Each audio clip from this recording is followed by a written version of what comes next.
ఇక్కడి వారి దృష్టిలో పంచపాండవులు చాలా హీనంగా గోచరిస్తున్నారు. అక్రూరుడు ఆమెను అనునయిస్తున్నాడు. శ్రీకృష్ణుల వారు తమని ప్రతినిత్యము తలుచుకుంటూనే ఉంటారు సహోదరి. ఇక్కడకు వస్తున్నప్పుడు కూడా వారు ప్రత్యేకంగా సెలవిచ్చారు. మేమున్నంత వరకు వారికి వారి పుత్రులకు ఎటువంటి హాని జరగదని.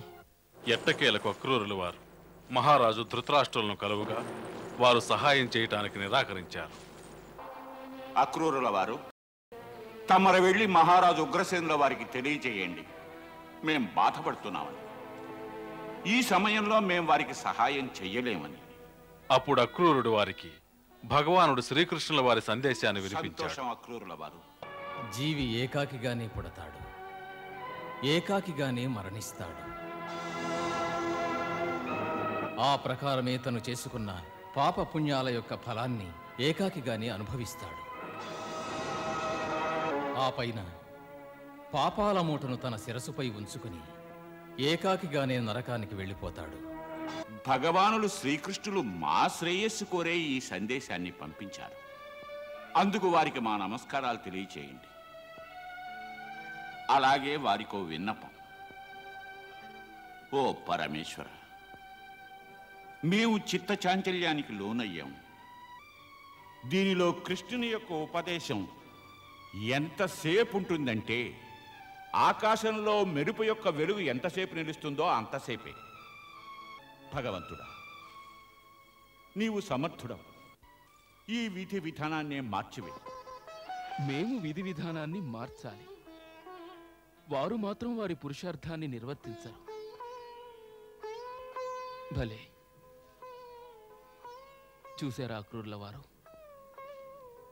మనిషి యొక్క అహంకారం ఎంత ప్రబలమైనదో. అతనికి స్వయంగా భగవంతుడే ఉపదేశం చేసిన దాని యొక్క ప్రభావం ఉండదన్నమాట. ఇప్పుడు పాపం ఆ కలుషిత వాతావరణంలో చిక్కుకున్న మా భక్తులు ఒకరక్కడ సతమతమవుతున్నారు. విదురుడు, చెప్పండి అక్రూరుల వారు, అక్కడ మా ప్రియ విదురుల పరిస్థితి ఏమిటి? వారికి కేవలం తమను దర్శించాలన్న లాలస మాత్రమే మిగిలిందట. మేము వారికంటే ఎక్కువ కుతూహలంతో ఉన్నాం, మా ధర్మరాజును దర్శించుకోవాలని. ధర్మరాజా? తమరు వారిని ధర్మరాజుని సంబోధిస్తున్నారా? అవును అక్రూరుల వారు, వారు ధర్మరాజులే. వారు మహర్షి మాండవ్యుని యొక్క శాప కారణంగా ఈ ధరిత్రిపై అవతరించవలసిన స్థితి ఏర్పడింది. మాండవ్య మునీంద్రుల శాపం ధర్మరాజులకా? మహాశయ, కృపతో ఆ రహస్యం ఏమిటో నాకు వివరంగా చెప్పండి. ధర్మరాజులకు ముని శాపం ఎందులకిచ్చారు? అది మాయ యొక్క లీల అక్రూరుల వారు. వినండి, మాయ ఎంత ప్రబలమైనదో. పూర్వకాలంలో మహాతపస్వి అయిన మాండవ్యుల వారు వారి తపశ్శక్తి ప్రభావం చేత ఎన్నో పుణ్యలోకములను సందర్శించారు. అది మరొకరికి దుర్లభమైనది. ఒక పర్యాయం రాజుగారి సైనికులు వనంలో చోరులను వెంబడిస్తున్నారు.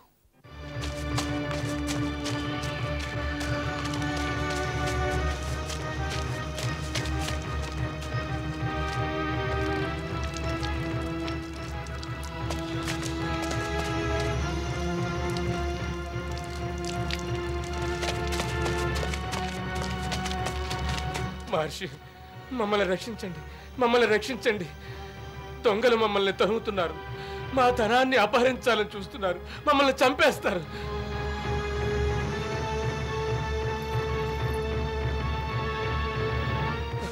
మా యందు దయించి వీటిని తమ కుటీరంలో దాచి ఉంచండి. వారి కంటపడకుండా తప్పించుకునే మార్గాన్ని సూచించండి.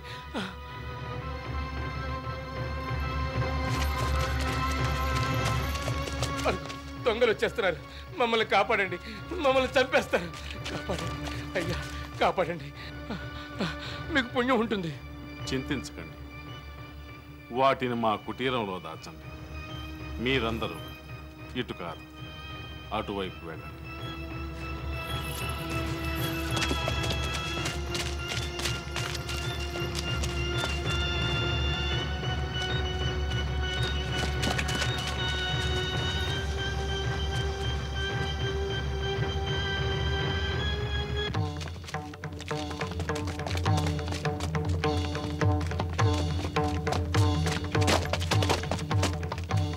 దొంగలు కొల్లగొట్టుకొచ్చిన ధనం మొత్తం ఈ కుటీరంలోనే దాచిపెట్టారు. ఈ సాధువే వాళ్ళని రక్షిస్తున్నాడు. అంటే వీడు తప్పకుండా వాళ్ళ మనిషి అయి ఉంటాడు. వెళ్ళి పట్టుకోండి.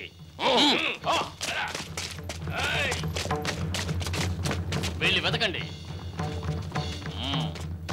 ఆ దొంగలు ఎటు వెళ్ళారో చెప్పు. దోచుకొచ్చిన సొమ్ము ఎక్కడ దాచావు? దొంగలు వాళ్ళా లేక మీరా? మేం దొంగలం కాదు, మేం రాజుగారు పంపించిన భటులం. మేము ఆ దొంగల్ని పట్టుకోవడానికి వర్తకుల వేషాల్లో వచ్చాం.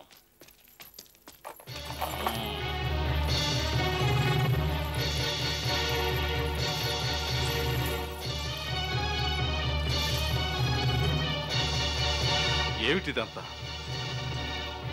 వాళ్ళేమో మీరు దొంగలని, వాళ్ళని దోచుకోవడానికి వస్తున్నారని వచ్చి మమ్మ శరణి వేడారు.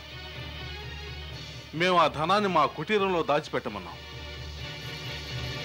ఇప్పుడు మీరొచ్చి వాళ్ళని దొంగలంటున్నారు. ఇంతకీ ఏది నిజం? ఇలా అమాయకుల్లా మాట్లాడి నువ్వు మమ్మల్ని మోసం చేయలేవు. నువ్వు ఆ దొంగల్లో వాడివే. బంధించండి అతన్ని. ఆగండి, నేను చెప్పేది వినండి. నువ్వేం చెప్పుకోవాలనుకున్నా రాజుగారి సమక్షంలో చెప్పుకోవాలి. తీసుకురండి.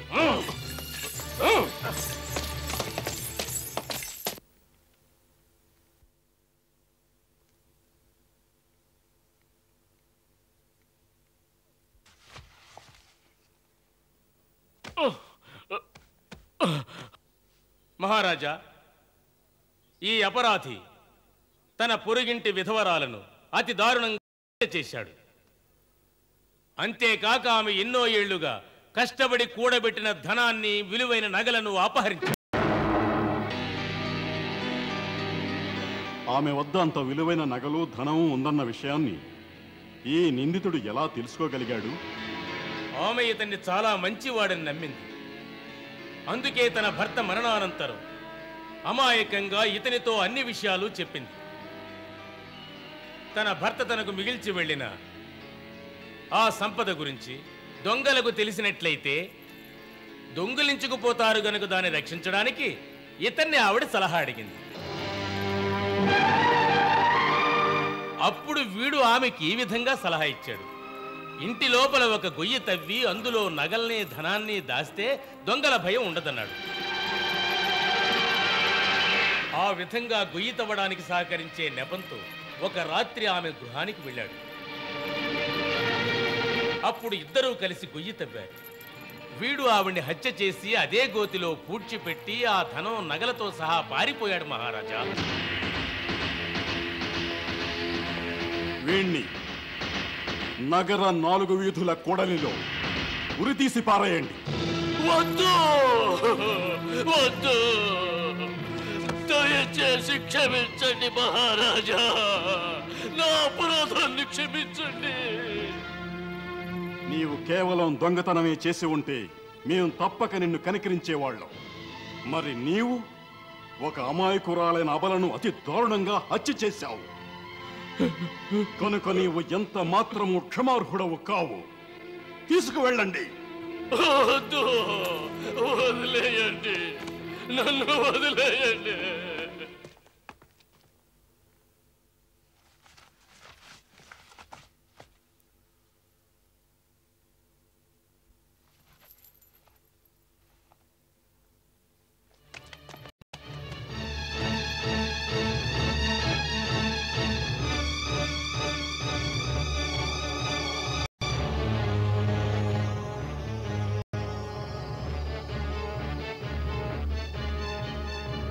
ఈ సాధువుని ఎందుకు తీసుకొచ్చారు? మహారాజా, ఇతను సాధువు కాదు, గొప్ప మోసగాడు. ఖాండవవనంలో ఈ మధ్య గజ దొంగల దోపిడీలు పెచ్చుమీరిపోయాయి మహారాజా. వాళ్ల దుర్మార్గాలకు అంతం లేదు. వచ్చే పోయే బాటలను, యాత్రికులను దోచుకోవడమే కాక వారిని హతమారుస్తున్నారు మహారాజా.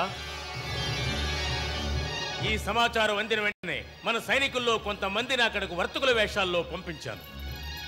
అప్పుడు ఆ దొంగలు మన సైనికులపై దాడి చేసి వారిని దోచుకుని చంపాలని ప్రయత్నించారు. అప్పుడు మన సైనికులు తమ ఆయుధాలను తీయగానే ఆ హఠాత్ సంఘటనకి దొంగలు భయంతో పరుగులు తీశారు.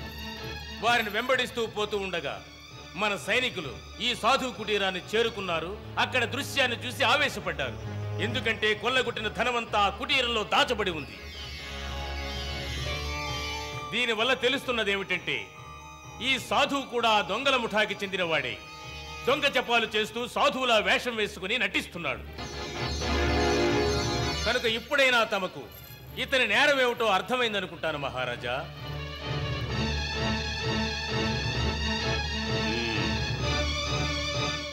దీనికి ప్రమాణాలేమిటి? దోచుకున్న ధనం వీరంగీకారంతోనే కుటీరంలో దాచారనే ఉంది. ఒకవేళ వీరు ధ్యానంలో ఉండగా ఇంకెవరైనా వీరి కుటీరంలో దాచి ఉంచవచ్చుగా? లేదు మహారాజా, అలా జరగలేదు. మన సైనికులు ఆ దొంగలతో సాధువు మాట్లాడడం చూశారు.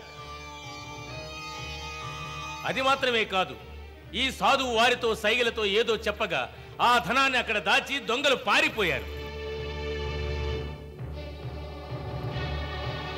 ఏమిటి ఇది నిజమేనా? వారు నీపై మోపిన ఈ అభియోగాన్ని నీవు అంగీకరిస్తున్నావా?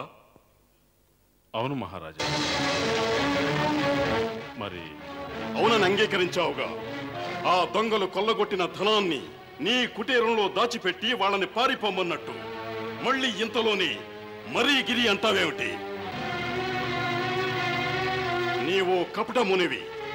నీవు సాధువుల యొక్క ఘనతను అవమానించడమే కాక మా వంటి వారికి సాధుజనులపై ఉండవలసిన భక్తిని, గౌరవాన్ని, ఆదరణని హతమార్చావు.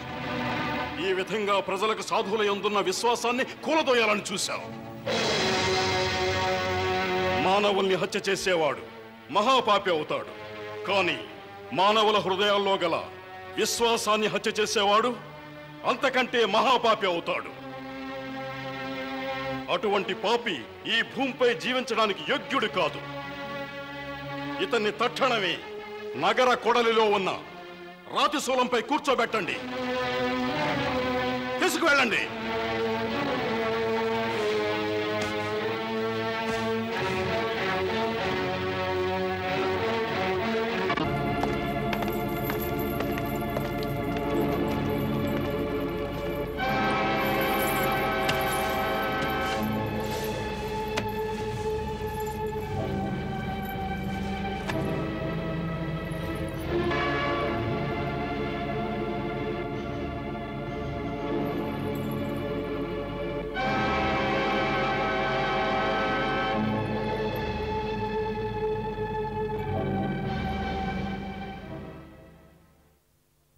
మహర్షి యొక్క యోగశక్తి కారణంగా ఆ రాతిశూలం వారిని ఛేదించలేదు.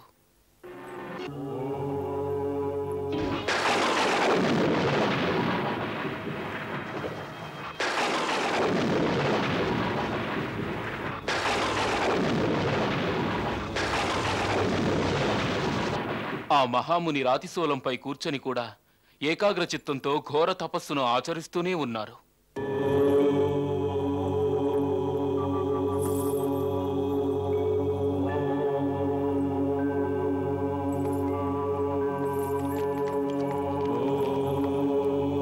ఈ అద్భుతం అందరినీ ఆశ్చర్యచకితుల్ని చేసింది. మహారాజు గారికి ఈ విషయం తెలిసింది. ఏమిటి? వారు మహర్షి మాండవ్యులు వారా? ఈ విషయం నీకెలా తెలిసింది? మహారాజా, వారి మహత్యం గురించి విని అక్కడ జనం గుంపులుగా చేరడం ప్రారంభించారు. ఆ గుంపులో ఓ సాధువు ఉన్నాడు. ఆ సాధువే వారిని చూసి మహర్షి మాండవ్యులని గుర్తించాడు.